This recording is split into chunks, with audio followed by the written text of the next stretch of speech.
What's going on YouTube? Welcome back to Show and Tech. So these right here are the Apple Airpods Max, and they have been causing a lot of controversy. These might be probably right now the most scrutinized pair of ANC wireless earphones that exist on the market. But I've also spent the last 3 days using these headphones exclusively, and while there's a lot of things about them that are good, there's definitely a lot of bad as well. So this video isn't my full review, so I'm not gonna go too much into the features and tech side of things. Today, we're just gonna talk about three major concerns that I have with the AirPods Max, starting off with this case. So this case, I don't even know really what to say about it. I mean, the reviews on it really aren't that mixed. Most people can't stand this case. I have a lot of gripes with this case myself. After having tried to use this, like I said, over the last 3 days, I tried my best to make it as realistic as possible, even though I've been home for those 3 days. So I've put it in the case every time that I've finished using it. I've tried to carry it around like Apple intends us to carry it, but there's just so much that's wrong with it. So starting off, the way that you get the headphones out of the case is to flip open this little magnetic clip here, and it gets stuck every single time on the band of the headphones, unless it is that you've used the telescopic arm to fit your head and you have a very large one. So let's say you have the arms pulled out to the maximum, then you actually have that clearance to pull this through and get the headphones out. Now, that being said, even still, you have to do this little awkward dance, and you'll see it in my actual review. When I was trying to film the B-roll, you gotta do this awkward dance to kind of flip it open without getting your hand stuck on it yourself, and then kind of hold that open and pull the headphones out, and it just makes it super, super awkward. So I don't know what their intention was when they made this case, but there's just so much that's wrong with it. And not only that, the case doesn't actually protect anything. So you've seen in other videos by MKBHD, I'm sure, that the bottom of the case kind of leaves the metallic portion of the headphones out and very susceptible still to getting scratched by things in your bag or wherever you might put the case. Not only that, but by having the headphones in the case, your main option is to use the headband sort of as your little carrier. And to me, that just seems weird from a practical standpoint. Number one, no one's actually gonna carry the headphones like this. You're not gonna walk down the street carrying your $550 headphones in your hand this way. Somebody could swat it out of your hand. Someone might splash it with water, whatever the case might be. You're gonna put this in the bag.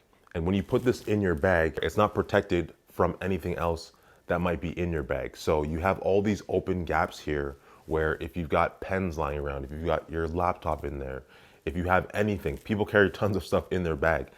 Any of those things are gonna be able to damage these headphones, and not only damage the cups and the dial and the button right here, but also this little mesh headband. Imagine a pencil or a pen or anything sharp, keys, whatever it might be, puncturing that. There's no way to then fix this because it's mesh. And while it feels great on your head and it takes pressure off and all of those things, it's just not practical. So moving into the next major concern that I have with the headphones is just the durability of them overall. Looking at the build quality of these, the build quality is excellent. I mean, I can't complain about how these were built at all. The materials, yes, they all feel premium. They look great, and when you put them on, they feel great. I personally like how heavy these are on my head. The ear cups hold most of the weight, so the whole thing doesn't feel heavy.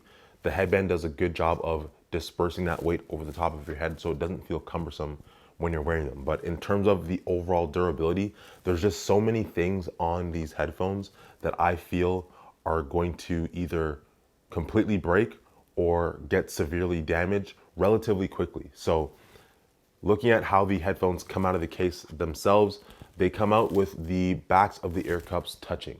And they do this thing where they knock together, and it makes me cringe every time because I know how much I paid for these. And I am just terrified that over time, these knocking together on this corner is going to damage it, eventually scratch it, and show some silver underneath. And not only that, but that's where two of the microphones are. It's hard to see, but there's two microphones down there that help with the ANC and the ambient sound mode.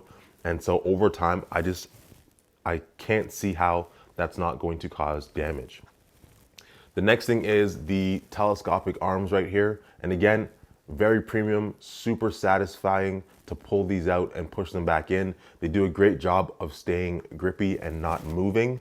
But for some reason, I feel like over time, again, this is another mechanic that's just not gonna hold up. So I do need to obviously test these for a period of months to see if that is going to be a major point of contention, but that's just something as well, another moving piece that I can't see withstanding the test of time. And finally, the biggest one for me, the thing that can get damaged the easiest on this, and what happens to be probably one of my most favorite features of the overall design of this, is the mesh headband. So I talked about this just a while ago where the mesh is so easy to damage. And once you damage the integrity of that mesh, so maybe you get a little hole right here, we know that based on how this mesh is and how all those fabrics are interwoven, now the rest of it becomes weaker and you're going to have essentially very rapidly a massive hole that's going to make that mesh unusable. And so once that mesh is gone, yes, you still have the overall frame here,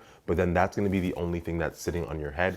And I really don't know what Apple's plan is in terms of you being able to take these back under warranty and getting them fixed. So overall, the design is great. It looks fantastic. I really love how they look, and I love how they look on your head and how easy it is to adjust them, yes, but I really just don't know how they're gonna hold up over time. So it's one of those things where, you know, you buy the headphones because of how great they look, and because of how great they look, you have to pay an elevated price, but with how great they look and the materials that they use to make the headphones, now you have a whole bunch of other concerns in terms of their overall durability and how practical they actually are when it comes to wanting to use them. And so my third biggest concern with these headphones is the sound quality.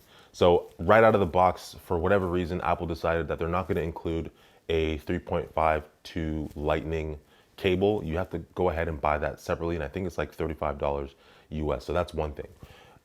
We know that when you use wireless headphones, you're pretty much locked into a box of the streaming service that you use. So we know that music gets compressed in order for it to get to the headphones through Bluetooth. Depending on what codec the headphones use, that kind of determines the overall quality, the speed that it's getting to the headphones, et cetera, et cetera, et cetera. Now, that being said, whether you buy a pair of $550 headphones or you buy a pair of $300 headphones like the MX3s or MX4s, at the end of the day, you're still getting that same stream coming to the headphones. So while these can be tuned, and they are tuned in a way that makes them very bright and it picks up smaller details, like I've noticed when I listen to songs that I've listened to a million times, I've picked up on very intricate details wearing these headphones that I didn't hear so much when I was using my XM3s, XM4s, or my Soundcore Q30s. So these have been tuned in a way that does sound very good. However, the overall sound difference is probably going to be pretty negligible because you're using the same streaming services when you're rocking these headphones. So you're going to be using Spotify, you're going to be using YouTube or YouTube Music. You might use Tidal, and I've gone between Tidal and Spotify, and I've used Tidal's master format to listen to music, and I really don't see that much of a difference when I flip between headphones. It really just comes down to the inherent sound signature of the device that you're using. And in my opinion, and I'm not an audiophile, and I know that music is subjective and the sound that comes through headphones is subjective, but in my opinion, you can probably grab a pair of XM4s and play around with the EQ settings to get them to sound pretty similar to what you have here. The only thing that the XM4s don't have that these do is that spatial audio. So you lose out on that built-in feature, but overall in terms of sound quality, if you're buying these just for the sound, and you think that these are gonna sound way better than everything else that you've ever heard because you've seen all the YouTube videos with people going, oh, and ah, and all that stuff, really and truly, not to burst your bubble, but it's not worth the $550 that you're gonna pay in order to grab these. So those are my three biggest concerns with these headphones after having used them for 3 days. Like I said, number one, the case is pretty much useless, and that ties directly into the durability. All the materials that they used in order to build these headphones and the overall aesthetic and silhouette of them looks fantastic, but by using all those materials, it comes at a price, not only a monetary price, but also a durability price in terms of now you can't really throw these around. Not that you necessarily would with your headphones, but putting them into a backpack. All you have is this little flimsy case to protect $550 of materials here. And this one really just doesn't cut it. So you could definitely get rid of that one concern that I have about the case by buying a universal hard shell case and throwing these in there. But then also these don't fold down, so you're gonna be hard pressed to find a case that's big enough. And when you do find a case that's big enough, now it's taking up more space. And so it creates a whole plethora of side issues on top of the ones that we already have. So I'm not trying to throw people off or, discredit anybody else that's reviewed these headphones so far. Like I said, there's a lot of things that I love about these. There's tons of things that I love about these, honestly, but those are the three biggest concerns that I have. And so if you are somebody that falls into any of those three categories where you're concerned about the case that it comes with, you're concerned about the overall sound quality and if it's that much better than other devices on the market for a lower price, or if you're just someone that doesn't necessarily take care of your stuff in the best way, then maybe the AirPods Max aren't for you. I know this video dragged on a little bit longer than I originally intended it to, but I hope you guys liked it all the same. So do all the YouTube things. And so that's it from me. Much love as always, throwing up 2 of them, and I'll catch you guys in the next one. Peace. Look, there's even an L so your wallet remembers.